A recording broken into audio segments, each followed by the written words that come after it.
C'est la seule et précieuse scène historique d'un combat réel de Bruce Lee. Cette scène a été interdite pendant plus de 40 ans. Les souvenirs de nombreux spectateurs sur Bruce Lee restent ancrés dans les films et séries télévisées. Les opinions à son sujet sont partagées. Il existe diverses opinions, mais il est indéniable. Bruce Lee a diffusé le kung-fu chinois à travers le monde. Il a apporté des contributions indélébiles au développement de la culture chinoise. Dans ces images, Bruce Lee participe à une compétition de karaté. Celui qui affronte Bruce Lee à l'écran est son disciple. Il est japonais, nommé Takeyuki Kimura. Bruce Lee portait un masque pour les yeux pour démontrer le Chi Sao les yeux fermés. Même sans vision. Les mouvements de ses mains n'ont pas été affectés du tout. Il enveloppait les bras de son adversaire comme un serpent. Il prenait l'avantage dans le combat rapproché. Puis il saisissait les failles. Un balayage a renversé Kimura. Ce qui lui valut une ovation, après que Kimura se soit relevé. Les deux adversaires ont continué au deuxième round. Bruce Lee n'avait toujours pas retiré son masque pour les yeux. Mais le rythme offensif sur le ring était toujours contrôlé par Bruce Lee. Kimura a failli être renversé plusieurs fois. Il utilisait encore toutes ses techniques uniques pour combattre. Peu après, il fut saisi au cou par Bruce Lee.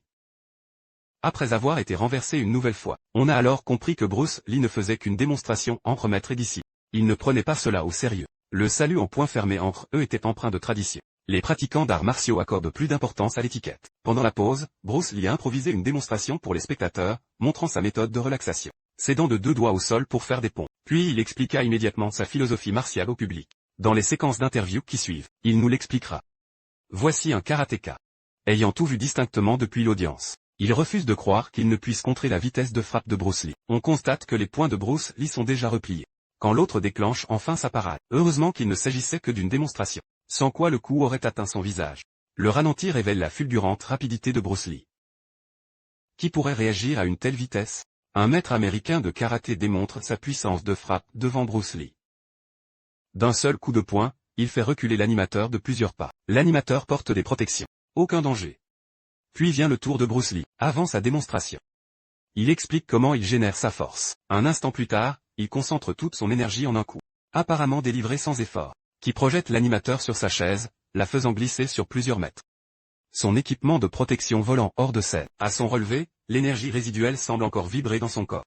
Autrefois incrédule face à l'énergie interne du kung-fu chinois. Le voilà convaincu. Voici maintenant le point du Qin. Le point du Qin libère une puissance colossale dans une distance infime. Foudroyant l'adversaire là où tout mouvement semble impossible.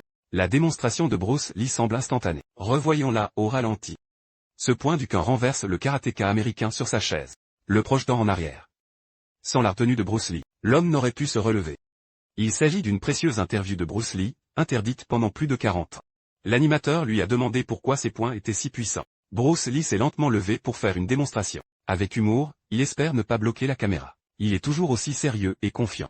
L'animateur a aussi ressenti sa puissance imposante. Dans sa perception, il existe aussi un style de boxe dans l'Orient mystérieux. Les gens aiment pratiquer sur les toits ou dans les parcs. C'est particulièrement lent comme ça. Bruce Lee a expliqué.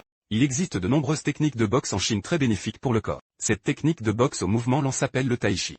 Plus adaptée aux personnes âgées. L'animateur souhaite voir une démonstration. Voici des extraits de l'audition de Bruce Lee chez un studio en 1965.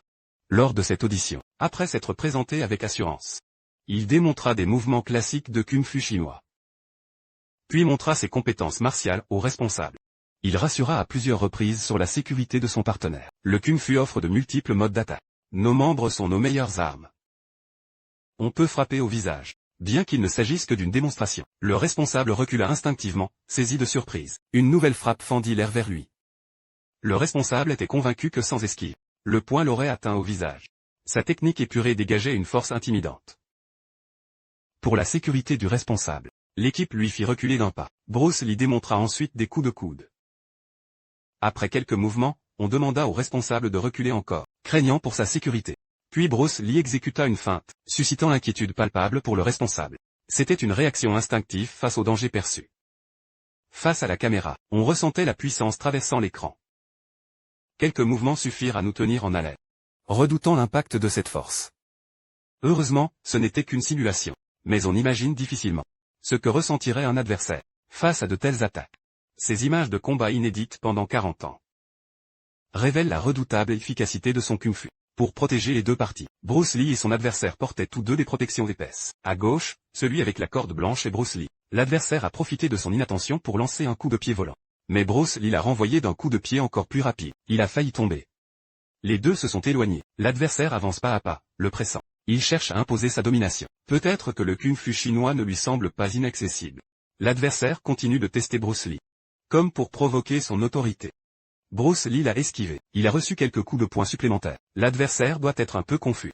Pourquoi ne peut-il pas le battre? Bruce Lee parvient toujours à esquiver et à riposter au moment crucial.